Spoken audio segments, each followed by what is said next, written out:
If you've ever wanted to say no to food, then you're in the right place, because this video is all about that, saying no to food. And that happens wherever you are. So you could be at friends, you could be at the barbecue, you could be at a restaurant with family, wherever you are, it will work for you. It's a 3-step method in saying no to food. So hi, I'm Shirley from shirleywellness.com, and I help women lose weight and free themselves from emotional eating permanently. By the way, if you stay with me till the end of this video, I can share with you my free guide into stopping emotional eating. And I think we all do a little bit of that, especially if we've got weight to lose. We all kind of do a little bit of emotional eating. So I think for anybody that's wanting to lose weight, it will be a really good start for you. So I'll tell you about that later. Step 1. The first thing you need to do is to be aware of the future situations where this can happen. So I'm thinking it could be with your friends, when you've been invited for a friend's meal at their house. It could be a barbecue, it could be at a restaurant, a girls' night out, it could be with family even, when you're visiting family. So all of these situations, you just need to be aware of what possibly could happen. So it could be at work even, when somebody's celebrating their birthday and want to offer you a piece of cake. It could be all of these situations. So what a good thing is to do is to write down all the possible situations that you have found yourself in and will find yourself in the future.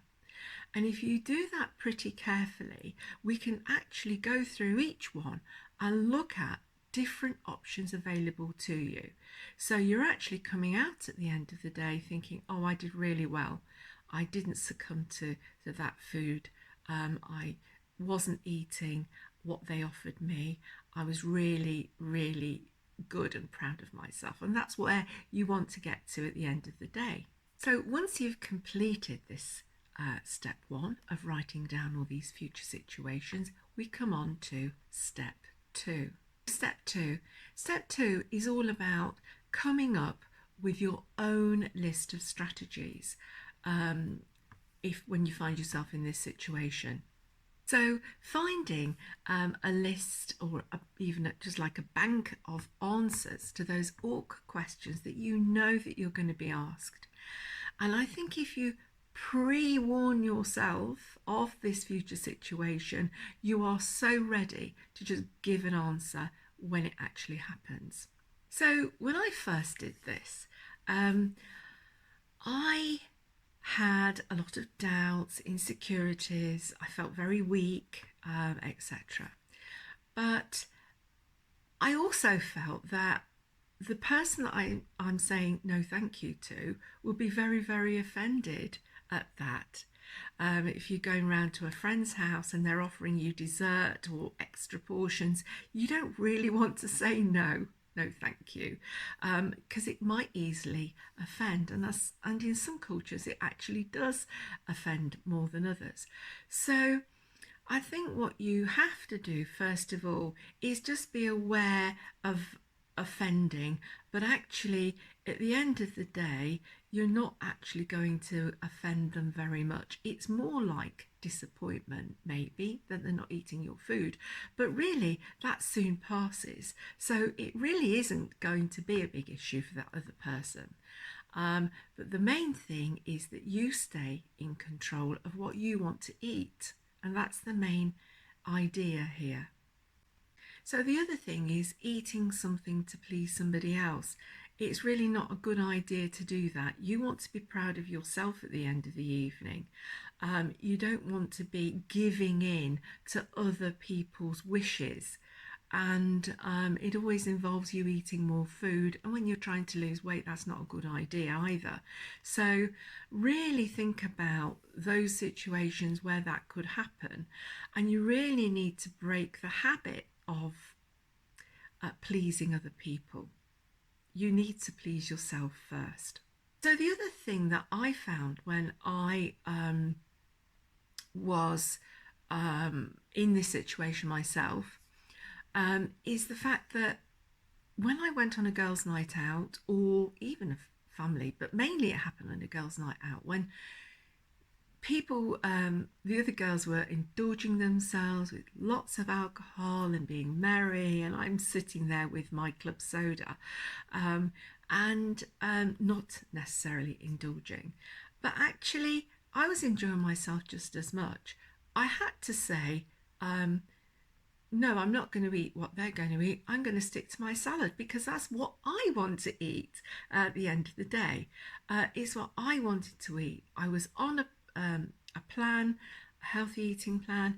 I needed to lose weight, and wasn't going to not go to the girls' night out because I really wanted to go. And you shouldn't really isolate yourself.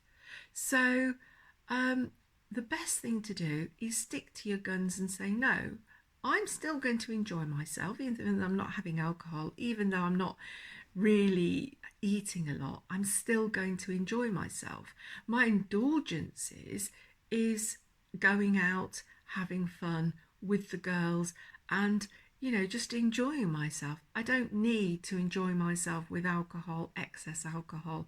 I might have had one drink maybe, and I'm not going to enjoy myself if I come away from the evening and knowing that I've eaten all the wrong things and knowing that I've had too much alcohol. So really, it's a good idea to plan what you're going to have before you go and use that muscle. It is a muscle.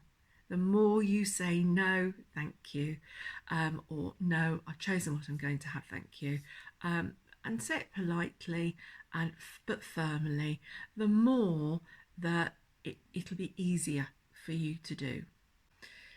I still remember the first time that I practiced saying no, I don't want this particular food, or no thank you for the cake at work and things like this. And I remember those times, and it's so easily, especially if you want the cake, or you're thinking, oh, it won't hurt. The thing of it is, you really have to stick to your guns, and you have to say, right, okay, I'm on a healthy food plan, whatever plan that is. I'm not going to do this, and you've got to stay firm. And I remember the first time I did this, and it was very difficult. I'm not going to lie to you, it was very difficult to say no, especially when people are very persistent and they're your friends that are being persistent. But you can be just as persistent back. And it's, as I said before, it's a muscle.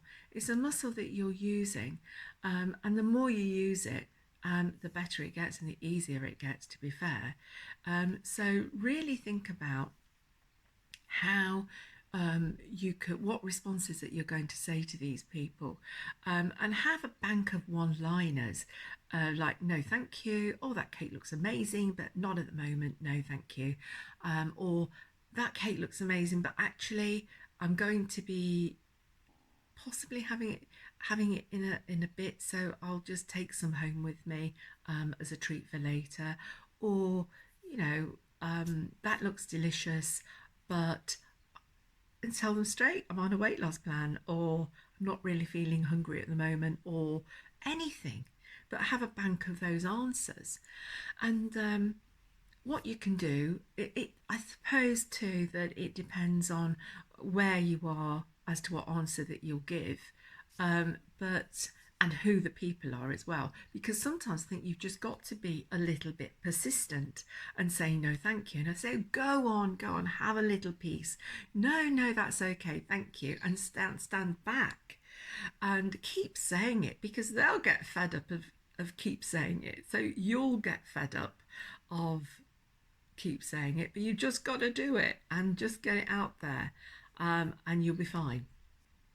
And to be honest with you, their reaction usually isn't as bad as what you actually imagine it to be, and especially if you say no a couple of times, they're not going to go there, because it is a bit embarrassing if they keep offering you things. It's embarrassing for them, so let's just leave it there, but I would persist at that.